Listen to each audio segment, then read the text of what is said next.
Hello students, this is Amar Kumar and I am welcoming you to my YouTube channel Study Point Ask Me. Today I am here with a very different topic. As you can see here, today I have taken a topic of fundamental rights, which is also you can say in Hindi Maulik Adhikar. So this is the most important topic which can be asked in your competitive exam also, and it is also important for the exam point of view for the students of class 9 and 10, especially for the 10th student for their board examination. So let's start students. Today I will teach you about the fundamental rights, जिसे हम लोग मौलिक अधिकार या मूल अधिकार भी कहते हैं. First of all, you can see here the definition of the fundamental rights. What do you mean by fundamental rights? Fundamental rights are the basic human freedom where every citizen of India has the right to enjoy for a proper and harmonious development of personality and life. Fundamental rights ऐसे basic human freedom है ना, एक ऐसे rights है, एक ऐसे अधिकार है जिसमें हम ये कह सकते हैं कि ये अधिकार किसको दिया गया है, ह्यूमंस को, है ना, मनुष्यों को ये अधिकार दिया गया है. Where every citizen of India, जहां पर भारत के हर एक नागरिक जो है इस राइट्स को एंजॉय कर सकता है, हैज़ द राइट, उनके पास ये अधिकार है कि वो इसे एंजॉय कर सके for a proper and harmonious development of personality and life, जो अपने जीवन के लिए, अपने लिए, खुद के लिए, है ना, एक डेवलपमेंट प्रोग्रेस में मतलब आगे बढ़ सके. तो ऐसे कुछ अधिकार हैं जो हम भारतीय नागरिकों को दिया गया है, जिससे हम अपने लिए डेवलपमेंट्स का एक पाथ बिल्डअप कर सके.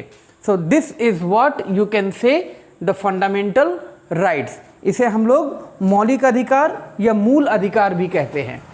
ये कोई कानूनी अधिकार नहीं है, ठीक है स्टूडेंट्स. ये जो है वो मौलिक अधिकार है, ये ह्यूमंस को दिया गया है. It is given to the citizen of India.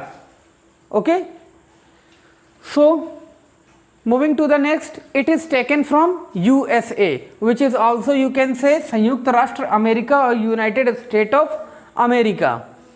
It is kept in part 3 भाग 3 इन आवर इंडियन कॉन्स्टिट्यूशन. हमारे संविधान में फंडामेंटल राइट्स को भाग 3 में और आर्टिकल यानी कि अनुच्छेद 12 से 35 के दौरान में रखा गया है. हमारे संविधान में इसे कहाँ जगह दी गई है स्टूडेंट? तो आप कह सकते हो it is given a position in part 3 and the article 12 to 35. It is also called a Magna carta of Indian constitution. इसे भारतीय संविधान का मैग्ना कार्टा भी कहा जा सकता है, कहा जाता है. अब आप के मन में ये प्रश्न उठ रहा होगा कि what is the meaning of Magna Carta. तो here you can see I have written 2 points. यह एक अधिकारों का चार्टर है, एक चार्टर बनाया गया, ठीक है, मतलब कुछ पेजेस के डॉक्यूमेंट्स तैयार किए गए. चार्टर का मतलब यहाँ आप डॉक्यूमेंट्स के तौर पर समझ सकते हैं. तो ये एक चार्टर है, अधिकारों का चार्टर है, जो पहली बार सन 1215 ईस्वी में, कब स्टूडेंट्स ये डेट याद रखिएगा, it was first implemented in the year 1215. किसके द्वारा? इंग्लैंड के राजा जॉन के द्वारा बैरन के दबाव में जारी किया गया था, है ना. बैरन के दबाव में इंग्लैंड के राजा 1215 में अधिकारों के एक डॉक्यूमेंट्स को जारी किए थे. यह नागरिकों के मौलिक अधिकारों से संबंधित पहला लिखित दस्तावेज है. मौलिक अधिकार यानी कि जो हम लोग बात कर रहे हैं फंडामेंटल राइट्स, तो जो सिटीजन्स हैं उनके जो मौलिक अधिकार है उनसे संबंधित ये सबसे पहला और सबसे बड़ा कह सकते हैं कि एक लिखित दस्तावेज है, written documents. It is provided.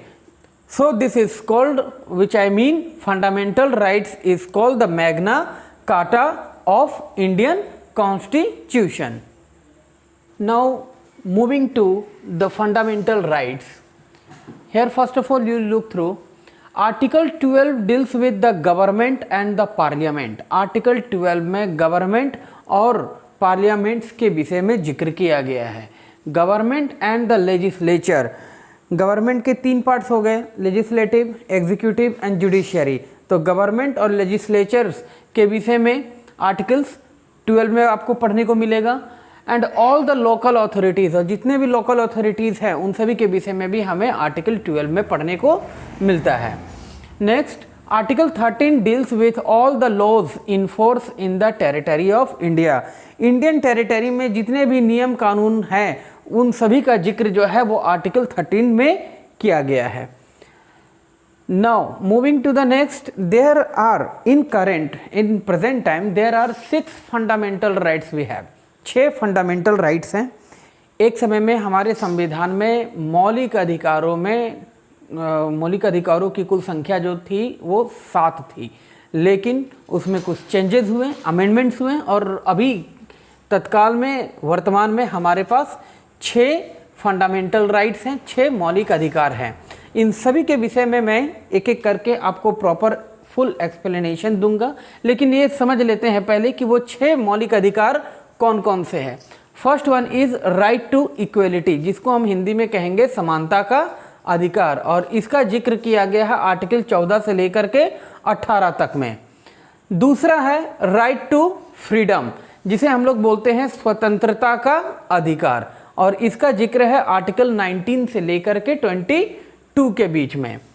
Third one is right against exploitation, यानी कि शोषण के खिलाफ अधिकार, और इसका जिक्र आपको मिलेगा आर्टिकल 23 और 24 में।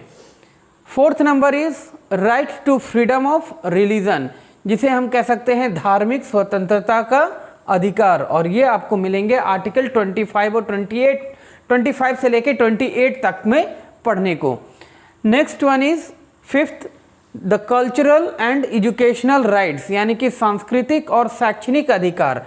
सांस्कृतिक और शैक्षिक अधिकार जो है वो हमारे आर्टिकल्स 29 और 30 में जिक्र किया गया है। And the last one, the sixth one is right to constitutional remedies.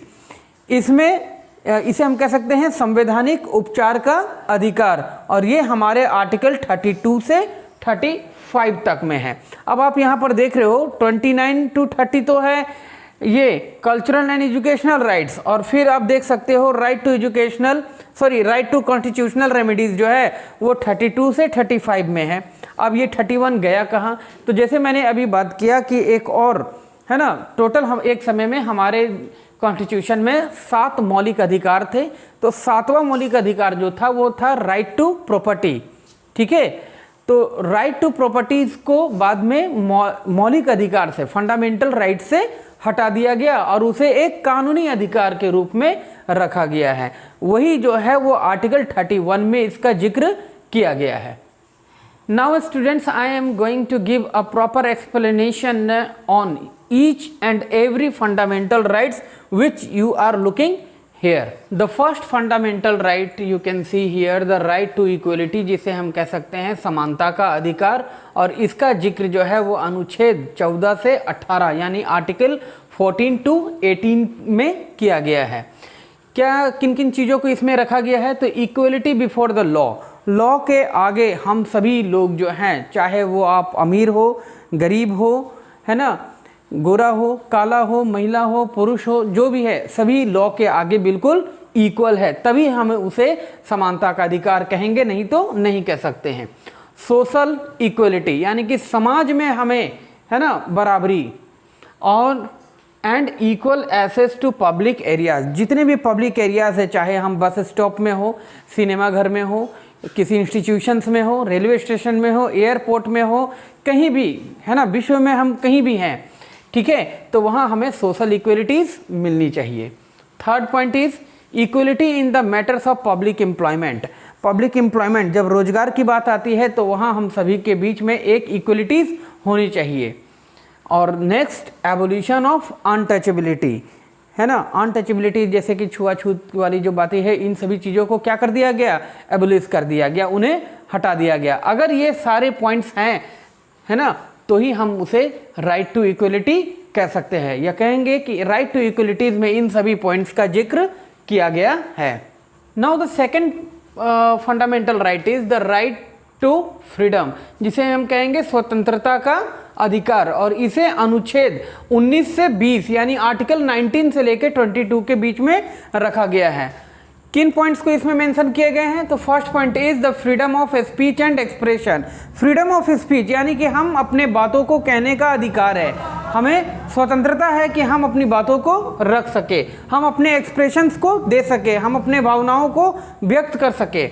Second point is freedom of assembly, association and union. कहीं पर हम बैठ करके बातें कर सकते हैं, एक दूसरे के साथ अपने भाव और विचारों को एक दूसरे के साथ आदान प्रदान कर सकते हैं। एसोसिएशन, किसी संगठन का हम लोग गठन कर सकते हैं, यूनियन बना सकते हैं। Third point is freedom of movement and residence. पूरे भारत भर में हमें आज़ादी है, हमें स्वतंत्रता है कि हम पूरे भारत में किसी भी प्रांत में घूम सकते हैं और किसी भी प्रांत में वहाँ ज़मीन लेकर के घर बना सकते हैं, वहाँ अस्थायी रूप से बस सकते हैं। Next one is freedom of practice any profession और ऑक्यूपेशन। आप कोई भी प्रोफेशन चुन सकते हो, चाहे आप फार्मिंग का हो, डिफेंस में हो, या तो फिर आप टीचिंग लाइन में हो या मेडिकल लाइन में हो। आप अपने अकॉर्डिंग जो जैसा चाहे आप प्रोफेशन को चुन सकते हैं, और जो ऑक्यूपेशन है वो आप अपने अकॉर्डिंग में जो आपको लगे आप उसे कर सकते हैं। So these are the points which is mentioned in the right to freedom. Now moving to the third fundamental right which is the right against exploitation. Right against exploitation को हम कह सकते हैं शोषण के खिलाफ अधिकार। यानी कि अगर आप पर कोई शोषण कर रहा है या आपका कोई शोषण कर रहा है तो उसके खिलाफ आप आवाज़ उठाने की अधिकार रखते हो, और इसे आर्टिकल यानी अनुच्छेद 23 और 24 में इसका जिक्र किया गया है। क्या लिखा गया है इसमें? The prohibits all the form of forced labour. Forced labour यानी कि एक ज़बरदस्ती, अगर आपके इच्छा के विरुद्ध आपसे कोई कार्य करवाया जाता है तो आप उसके खिलाफ आवाज़ उठा सकते हो, ये आप अधिकार रखते हैं। चाइल्ड लेबर, जैसे कि चाइल्ड लेबर में है कि आप छोटे बच्चों के साथ या छोटे बच्चों से आप किसी भी तरह का वर्क नहीं ले सकते हैं, आप उनका शोषण नहीं कर सकते हैं। Third one is trafficking of human beings. आए दिन आप न्यूज़पेपर में या न्यूज़ चैनल्स के थ्रू आप सुनते हैं कि कई जगह से कुछ लोगों को किडनैप कर लिया गया और उन्हें किडनैप करके उनके ह्यूमन ऑर्गन्स के लिए उन्हें दूसरे देशों में बेच दिया जाता है, या किसी और वजह से उन्हें दूसरी जगह बेच दिए जाते हैं। तो इस तरह की चीज़ें जो है वो सख्त है ना खिलाफ में है, और ये trafficking of the human beings जो है वो राइट अगेंस्ट एक्सप्लॉयटेशन के अंडर आता है। यानी कि आप पूर्ण अधिकार रखते हैं इनके खिलाफ आवाज़ उठाने की। Fourth fundamental right is right to freedom of religion. Right to freedom of religion का अर्थ हो गया धार्मिक स्वतंत्रता का अधिकार, और इसे अनुच्छेद 25 से 28 में बताया गया है। इसमें क्या है? The practice any religion. आप किसी भी धर्म का पालन कर सकते हो। सपोज डेट आज अगर मैं हिंदू हूँ, कल को मुझे लगा कि मैं मुस्लिम, क्रिश्चियन, बुद्धिज़्म, जैनिज़्म, कोई भी रिलीजन को अगर मैं एक्सेप्ट करना चाहूँ तो मैं कर सकता हूँ, इसका अधिकार है मुझे। Next point is here the freedom to manage the religious affairs. जैसे होता है कि कभी कोई धार्मिक त्यौहार होते हैं तो उन त्योहारों के दौरान में आप मूर्ति पूजन करते हो, पंडाल बनाते हो, तो इन सभी चीज़ों का अधिकार आप अपने पास रखते हैं। या कभी कोई जुलूस निकालना है, ठीक है, तो आपको उसके लिए प्रॉपर एडमिनिस्ट्रेशन से परमिशन लेनी होती है, लेकिन आपके पास ये अधिकार है कि आप जुलूस निकाल सकते हो। किसी इस तरह के कोई भी रिलीजियस अफेयर्स में एक्टिविटीज़ आप प्ले कर सकते हो। This is your right which is mentioned in the fourth fundamental right which is the right to freedom of religion. Now moving to the fifth fundamental right which is cultural and educational right, जिसे हम लोग कहेंगे सांस्कृतिक और शैक्षिक अधिकार, और इसे अनुच्छेद 29 और 30 यानी आर्टिकल 29 और 30 में जगह दी गई है। ये क्या कह रहे हैं? तो right to conserve their culture, हमें अपने संस्कृति, अपनी सभ्यता को बचाने का पूर्ण अधिकार है। अगर कोई बाहरी शक्ति अगर हमारे सभ्यता को, हमारे कल्चर को अगर हार्म करने की कोशिश करता है तो हम अपने कल्चर को सिक्योर करने के लिए स्वतंत्र हैं, हम उसे सिक्योर करने के लिए अपने पास ये अधिकार रखते हैं। Next, right to conserve language और स्क्रिप्ट, हम अपने भाषा और अपने भाषा की लिपि को बचाने का भी अधिकार रखते हैं। Next one is right to establish any educational institution and administer it, हम देश में जहाँ कहीं भी रह रहे हैं वहाँ किसी भी तरह का एजुकेशनल इंस्टीट्यूशन, शैक्षिक संस्थान जो है उसका हम एस्टैब्लिशमेंट कर सकते हैं और उसे एडमिनिस्टर भी कर सकते हैं। Now moving to the sixth and the last fundamental right which is right to constitutional remedies, यानी कि संवैधानिक उपचार का अधिकार। यहाँ उपचार क्यों कहा गया है? उपचार इसलिए कहा गया है कि अगर किसी वजह से या किसी तरह से कोई आपके अधिकारों का हनन करता है तो आप उसके खिलाफ, है ना, एक्शन ले सकते हैं। First point is here right to move to the Supreme Court, अगर आपके साथ कोई शोषण हो रहा है, कोई अगर आपके साथ गलत कर रहा है, आपके अधिकारों का हनन कर रहा है, तो आपके पास अधिकार है कि आप सुप्रीम कोर्ट जा सकते हैं, सुप्रीम कोर्ट में अपील कर सकते हैं। Next one is present there case in court, आप अपने केस को जज के पास कोर्ट में रख सकते हैं। So these are the 6 fundamental rights which you have to read, जो आपको पढ़ना है, और यही 6 फंडामेंटल राइट्स एट प्रेजेंट, आज के वर्तमान समय में हमारे संविधान में मौजूद है। One more, right to property, यानी कि संपत्ति का अधिकार, जो पहले हमारे कॉन्स्टिट्यूशन में फंडामेंटल राइट्स में थे, इसका भी मैं आप लोगों के साथ यहाँ पर जिक्र करना चाहता हूँ। तो अभी मैंने आपको पूरे 6 फंडामेंटल राइट्स के बारे में बताया, और मैंने जैसा कि जिक्र किया कि मैं एक 7वां जो पहले फंडामेंटल राइट्स के रूप में था, द राइट टू प्रॉपर्टी, यानी कि संपत्ति का अधिकार, इसे भारतीय संविधान के भाग 3 के अनुच्छेद 31 में रखा गया था। Right to property was also included in the fundamental right, जैसा कि यहाँ आप पढ़ पा रहे हो कि राइट टू प्रॉपर्टी को भारतीय संविधान में फंडामेंटल राइट्स यानी मौलिक अधिकार में रखे गए थे, इंक्लूड किया गया था।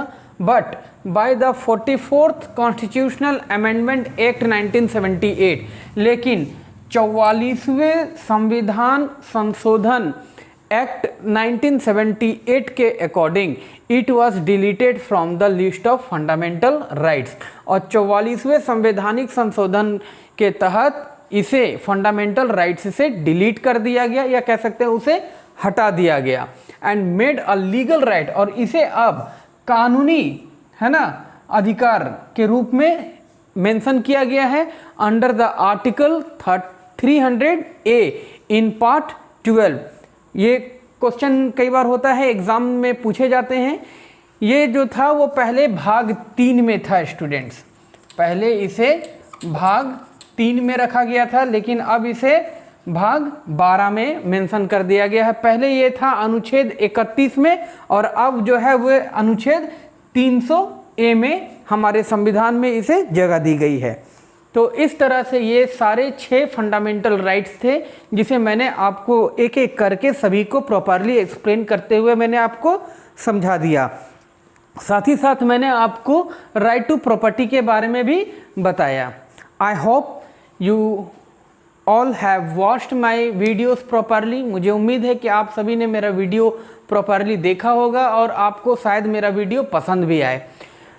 मैं उन व्यूअर से कहना चाहूँगा कि जो मेरे चैनल में नए हैं, हाँ, they are visiting here first time, so please subscribe my channel and click on the bell icon.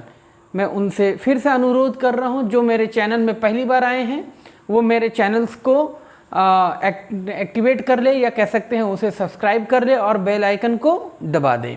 और साथ ही साथ मैं आपसे ये चाहूँगा कि आप मेरे वीडियोस को लाइक करें, जितना ज़्यादा से ज़्यादा हो सकता है आप मेरे वीडियोस को लाइक कीजिए, कमेंट कीजिए।